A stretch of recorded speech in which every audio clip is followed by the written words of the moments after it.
neste momento, Deus, através desta emissora, leva até você mais um programa de fé, com hinos, orações e uma palavra poderosa a seu favor. Fé para vencer o mundo. Somente crer, somente crer, tudo é possível, somente crer, somente crer, somente crer, tudo é possível, somente crer. Sonda-me, ó Deus, e conhece o meu coração. Prova-me e conhece os meus pensamentos, e vê se há em mim algum caminho mau, e guia-me pelo caminho eterno.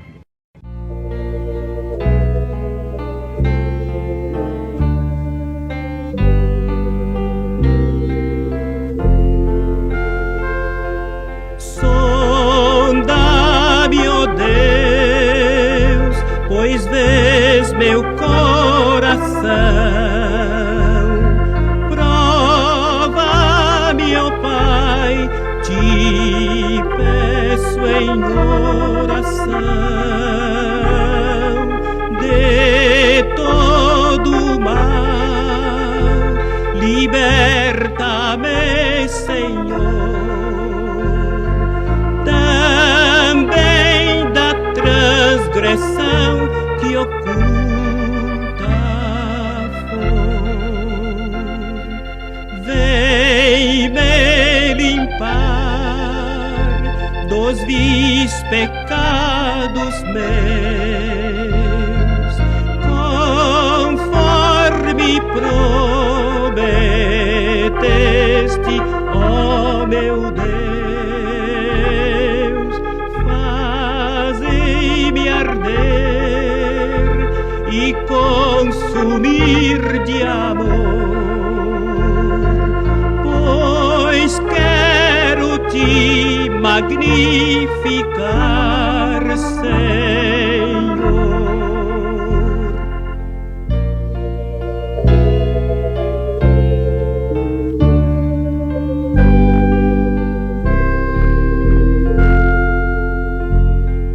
Lá do alto céu o avivamento vem, a começar em mim, indo além. O teu poder, tuas bênçãos, teu favor, concede aos filhos teus, ó Deus de amor.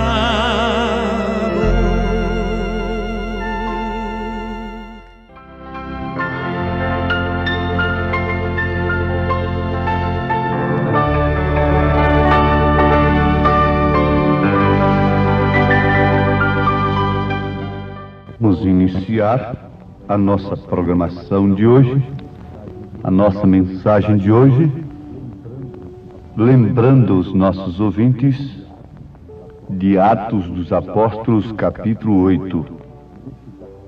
Neste capítulo nós encontramos cura divina, maravilhas, batismo em o nome de nosso Senhor Jesus Cristo e o verdadeiro batismo no Espírito Santo. Então, Atos dos Apóstolos, capítulo 8. E referências. Agora, o nosso pensamento desse instante é este: sonda-me, ó Deus, e conhece o meu coração.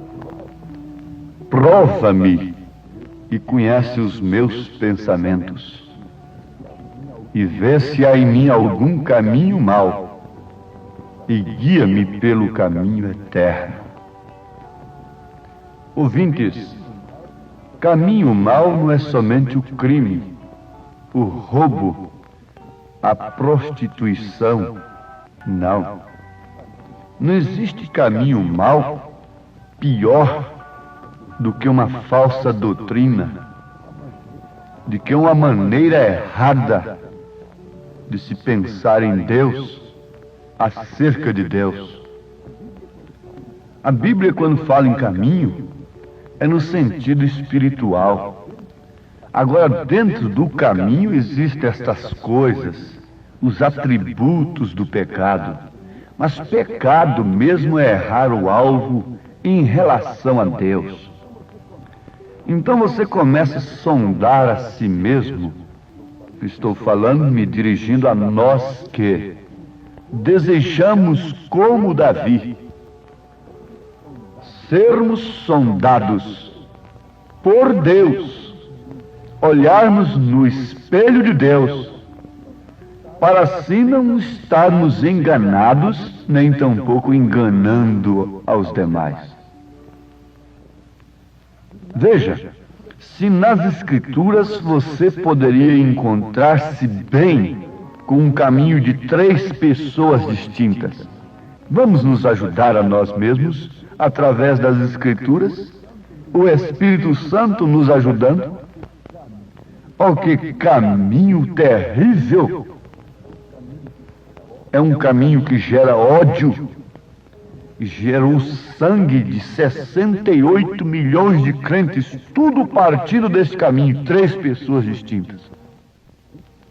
E haja visto que a imagem da besta está erigida sobre esta base, sobre este alicerce, sobre este fundamento, que não é dos profetas e nem dos apóstolos. 3 pessoas distintas. Essa doutrina é chamada em Apocalipse de 3 espíritos de Hans. Apocalipse 17, versículo 13. Você quer ver? Vê se há em mim algum caminho mau. Caminho, na Bíblia, quer dizer doutrina. Quer dizer ir para o céu. Se Jesus disse: eu sou o caminho, não um caminho, mas o caminho, a verdade é a vida, e ninguém vem ao Pai senão por mim. Portanto, eu não te chamo para o meu caminho, para a minha igreja. Eu te chamo para a palavra de Deus. E esse desafio está lançado a todos os demônios do inferno. Todos os demônios religiosos estão desafiados por esta palavra que é a espada do Espírito, desembaiada, inflamada, guardando o caminho da vida eterna. O imundo não pode passar por esse caminho, diz o profeta Isaías. Por quê? Em Gênesis capítulo 3, versículo 24 está escrito: e havendo lançado fora o homem, pôs querubins ao oriente do jardim do Éden, e uma espada inflamada que andava ao redor, para guardar o caminho da árvore da vida. Quem é a árvore da vida? Todos respondem: é Jesus Cristo. E quem é a árvore da ciência do bem e do mal? Todos cegos respondem: é uma maçã que Eva comeu. Quer dizer que a árvore da vida é Jesus Cristo, é uma pessoa. E a árvore da ciência do bem e do mal é uma maçã. Mas a revelação do Apocalipse, o 7º anjo de Apocalipse, capítulo 10, versículo 7, vem revelando a Bíblia Sagrada.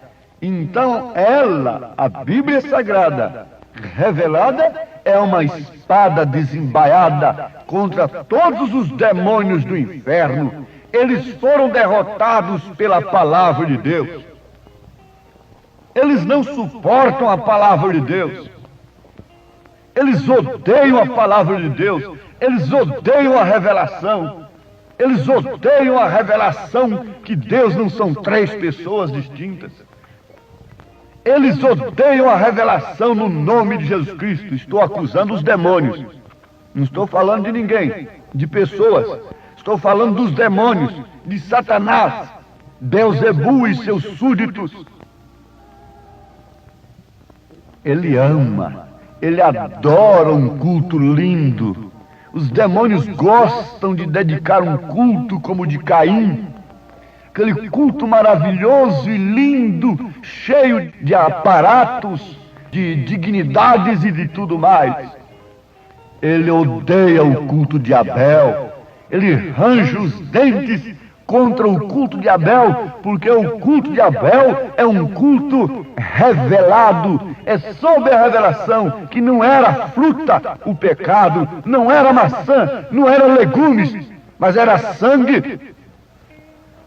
E ali estava um cordeirinho trêmulo, derramando sangue sobre o altar simples e humilde de Abel. E logo Caim, que estava adorando a Deus e não a Satanás, com um culto muito mais lindo do que o de Abel, se encheria daquilo que lhe era próprio, porque a reação de Caim mostrou de quem ele era filho. A reação dos fariseus, dos saduceus, dos sacerdotes mostrou que eles de fato eram sementes da serpente. A reação da falsa igreja matando os cristãos, derramando sangue, mostra que ela é falsa mesmo. Porque a verdadeira igreja nunca usa meios para se defender, meios naturais. Ela entrega tudo ao Senhor. Ela orou assim: ó Deus, ó Senhor, concede-nos ousadia para pregar a Tua palavra. Olha para as Suas ameaças, Senhor, e concede-nos ousadia para pregar a Tua palavra, enquanto Tu estendes as Tuas mãos para curar, fazer prodígios e maravilhas. A verdadeira igreja de Jesus nunca se organizou para tapar a boca de quem a perseguia, de quem falava mal dela. A igreja de Jesus nunca arregimentou representantes em camadas algumas para lhe defender, para prender a quem lhe acusasse, para matar a quem lhe acusasse. Mas a Herodias, a Jezabel, sempre fez isto. É uma característica perfeita da Jezabel, da Herodias. Nós estamos combatendo os demônios. Vamos, cristãos, todos são crentes, então vamos desembaiar a espada inflamada. O imundo não passa por este caminho, não entra nessa mensagem viva. Por quê? Porque há uma espada inflamada. Tem que morrer para o mundo, tem que viver para Cristo. O Espírito Santo tem que ser o tema principal do crente. É no cantar, é no falar, é no pensar, é no andar, é no trabalhar. O tema principal do cristão é Cristo. É Jesus Cristo, porque o tema principal da Bíblia é Cristo. Não há outro tema na Bíblia Sagrada a não ser Jesus Cristo. E se ela está em nós, se as minhas palavras estiverem em vós, disse Jesus, se ela está em nós, o nosso tema principal tem que ser Cristo em todas as nossas maneiras de viver. O tema principal de Abel foi Cristo, foi o Cordeiro. O tema principal de Enoque foi Deus, foi Cristo. Por isso Deus o tomou para si. O tema principal de Noé foi a arca, foi a salvação, foi a obediência às instruções do Senhor. O tema principal de Moisés foi o sinal, foi o cordeiro, foi o sangue nos umbrais das portas. E o povo que estava obedecendo ao profeta não tinha outro tema naquele dia, não tinha uma novela para assistir naquela noite, não tinha nenhum cinema, não tinha nenhuma vaidade, não tinha nenhum culto muito bonito para dedicar a Deus, mas sim um cordeiro, a coisa de novo, um cordeiro sangrento, um cordeiro animal morrendo para que o sangue fosse exposto lá nos umbrais das portas e assim serem livres do anjo da morte. O tema principal da meretriz enquanto das madames foi o mundo, foi a sociedade, foi os clubes. O tema principal da meretriz Raabe foi um cordão vermelho. Era o tema principal de sua vida, de sua casa naquele instante. E para quem estava apontando aquele tema, aquele cordão vermelho na casa de Raabe? Para Jesus Cristo. O tema principal da Bíblia é Cristo.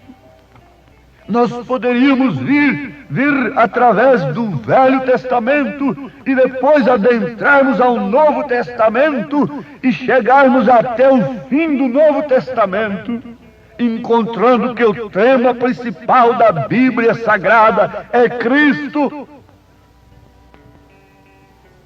Mas tem uma coisa, meus irmãos, ninguém, absolutamente ninguém, você preste bem atenção, eu posso ser um bom religioso de qualquer ala, atender todos os requisitos, preencher todas as fichas, mas ser cristão, este não.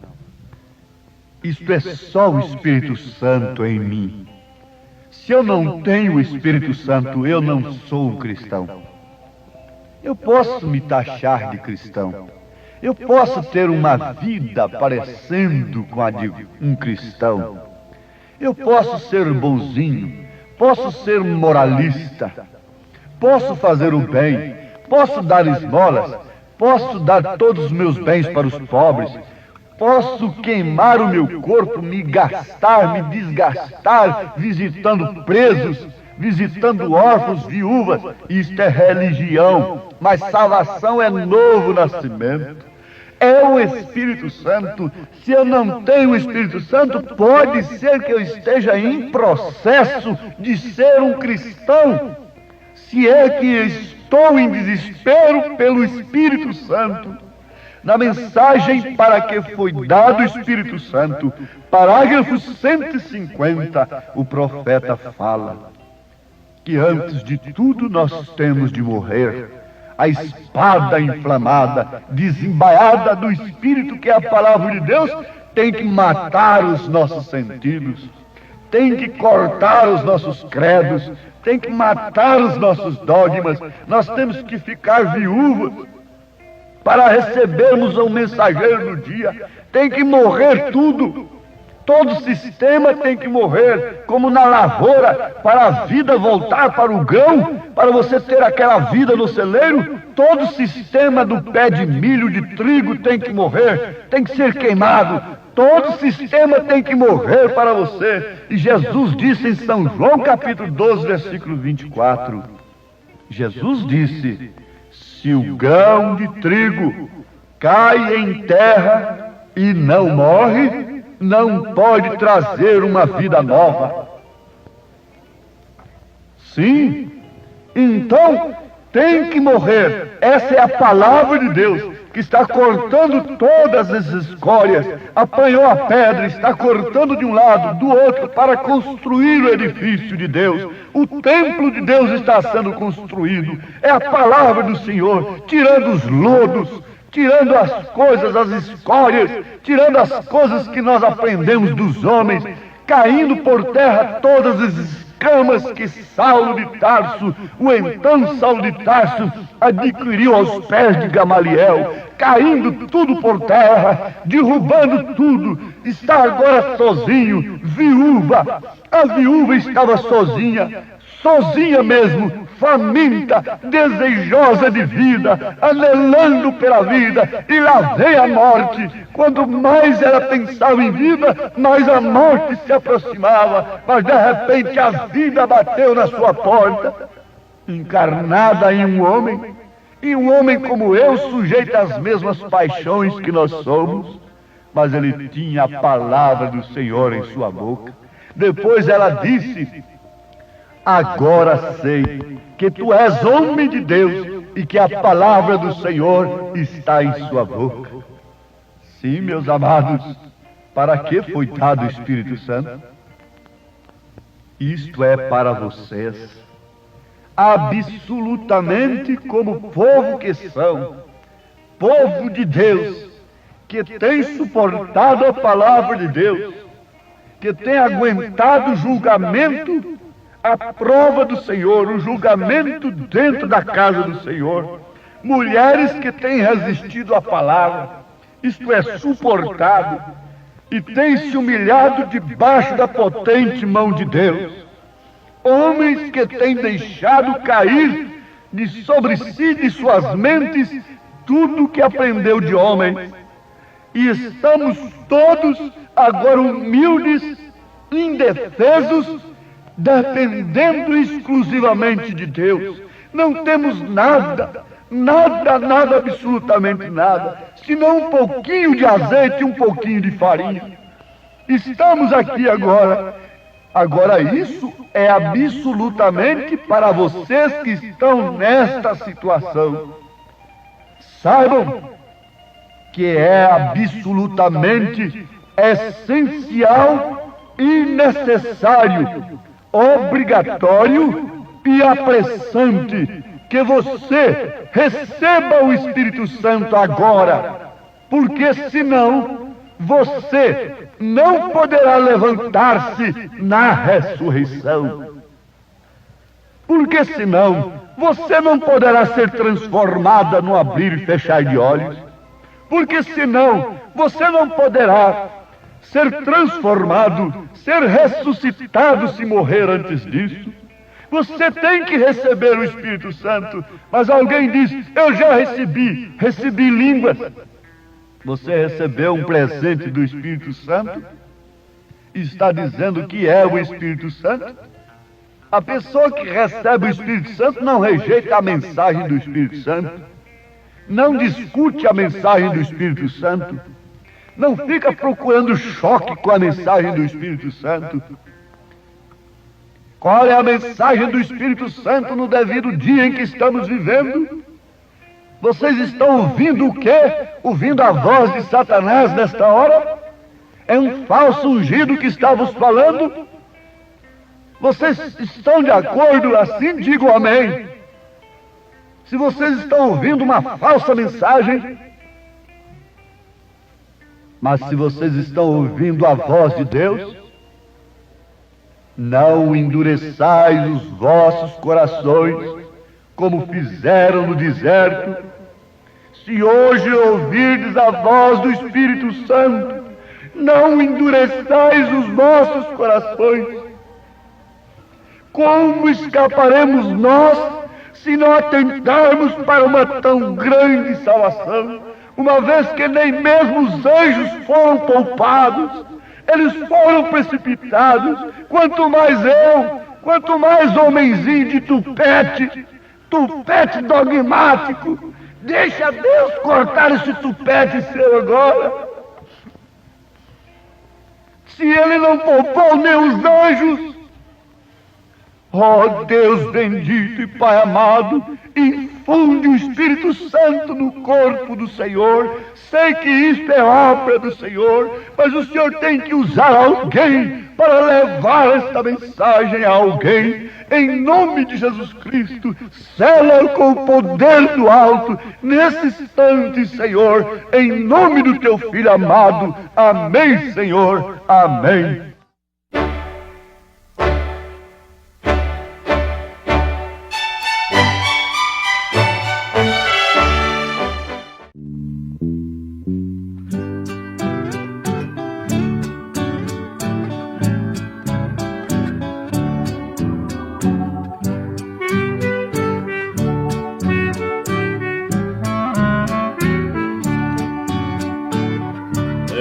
sou o caminho que acendo certinho da terra para os céus.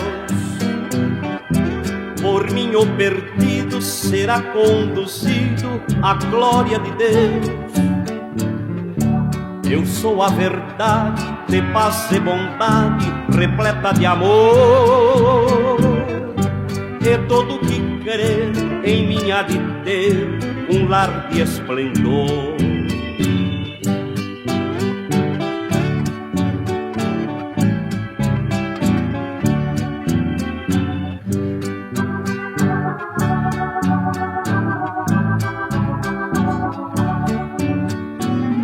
Também sou a vida eterna que é tida na linda mansão.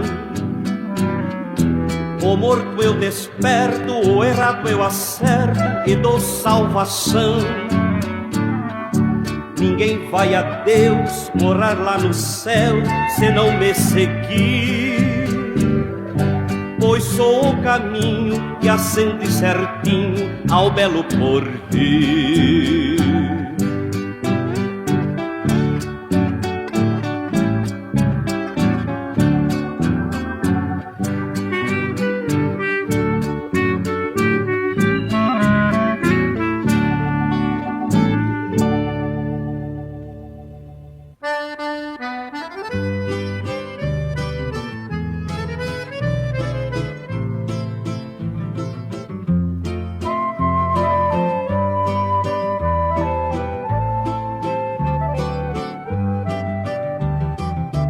Eu creio num ser que faz estremecer o mundo e o céu. É santo e superno de amor sempre eterno e chama-se Deus. Eu creio num ser que teve o poder de anjos criar, em uma expansão que a sua mansão os fez habitar. Eu creio num ser, senhor do poder, do tempo e progresso. O espaço formou e nele fundou o grande universo. Eu creio num ser que faz florescer os campos e os prados, acalma as procelas, dá luz às estrelas e paz aos cansados. Eu creio num ser que faz renascer as ervas do solo. O sol faz luzir e a chuva cair para sábios e tolos. Eu creio num ser fiel no dizer, no agir e no pensar. É justo e bondoso, é rei amoroso, ó glória sem par. Eu creio num ser que faz perecer o império do mal. Destrói o pecado, humilha o exaltado, condena o carnal. Eu creio num ser que deu a morrer seu filho Jesus, o qual padeceu, seu sangue verteu por nós lá na cruz. Eu creio num ser que ensina a vencer a vil tentação, com força capaz detém Satanás na eterna prisão. Eu creio num ser que faz estremecer o mundo e o céu. É vivo e eterno, de amor sempre eterno, e chama-se Deus.